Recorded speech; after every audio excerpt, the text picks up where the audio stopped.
Hi dear friend, in this video number 1216 is about salvation through a verse. We read in in the letter to the Romans chapter 13 verse 11, and that knowing the time, that now it is high time to awake out of sleep. It means this is the time people are asleep. What sleep? They don't sleep, but they sleep spiritually. Spiritually, they are asleep. They blind the prince of this world blinded them spiritually out of sleep. For now is our salvation. Since Paul was there when he wrote these, that's about 2,000 years ago, he said, for now is our salvation nearer than when we believed. Every day, every month, every year past, our salvation become nearer. Nearer in one way, if I am saved, I will be closer to the beginning, the new beginning, the spiritual beginning in heaven. And if I haven't accepted this offer from God, well, the salvation is near me. The salvation is near me. Still, the period of time that I'm allowed, I have the opportunity to receive the salvation is getting shorter and shorter. So for the non-believer, it's a dilemma. It will be a big agony. Who can stand before the throne of the Father, of God? No one. But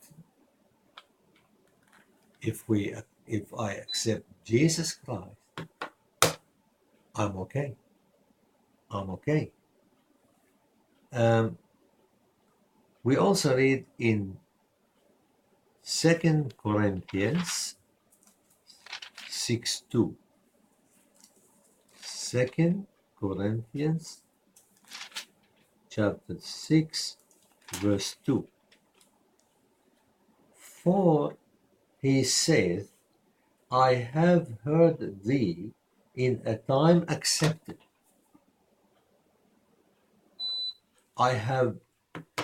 That God said, I have heard thee, I have heard you in a time of acceptance, in a time accepted.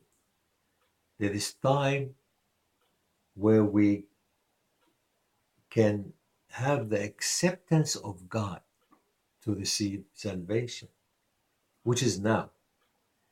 And in the day of salvation have I secured thee.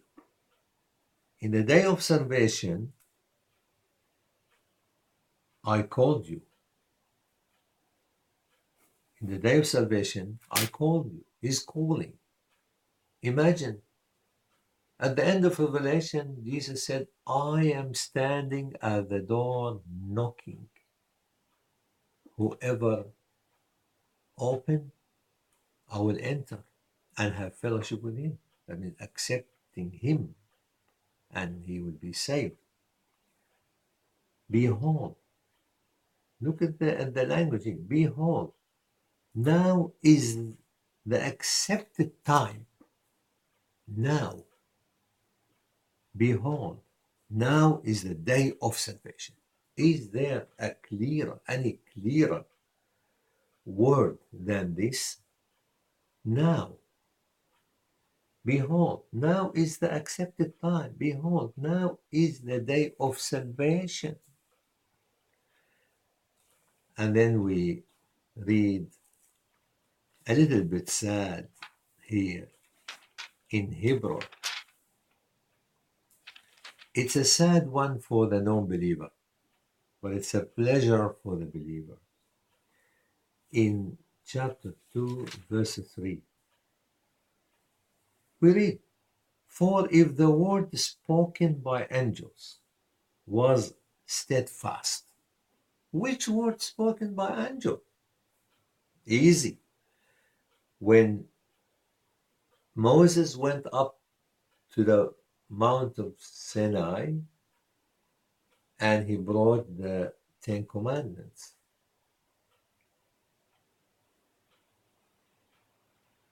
he spoke it like, and angels were helping him. And so here it says in this verse 3, now how shall we escape if we neglect so great salvation, which at the first began to be spoken by the Lord?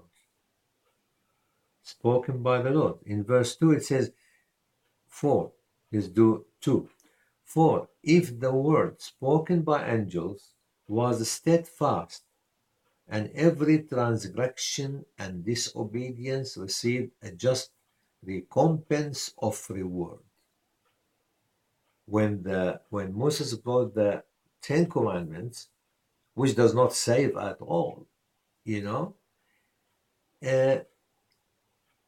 that what happened then? God was so judgmental because he is a zealous God. So it says, every transgression and disobedience received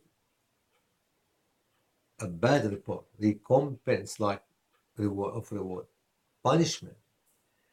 The people were closing their eyes.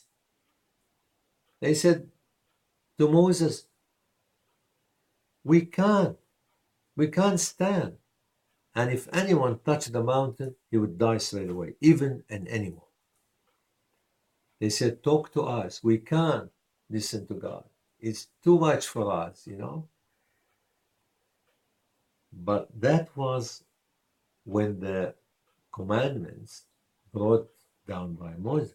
But look in verse 3, how shall we escape? How shall we now, in the time of grace, how shall we now escape if we neglect so great salvation, which at the first began to be spoken by the Lord? Jesus Christ spoke about salvation. Whoever believes in me, he said, he has eternal life. All who believe in him, they become children of God. So Jesus spoke. Yes. Which at the first began to be spoken by the Lord and was confirmed unto us by them that heard him. Who heard him? The apostles. So they confirm what he said. So how can we neglect such a salvation? How can we escape if we neglect? How can we escape from the judgment if we neglect such or so great salvation? Thank you.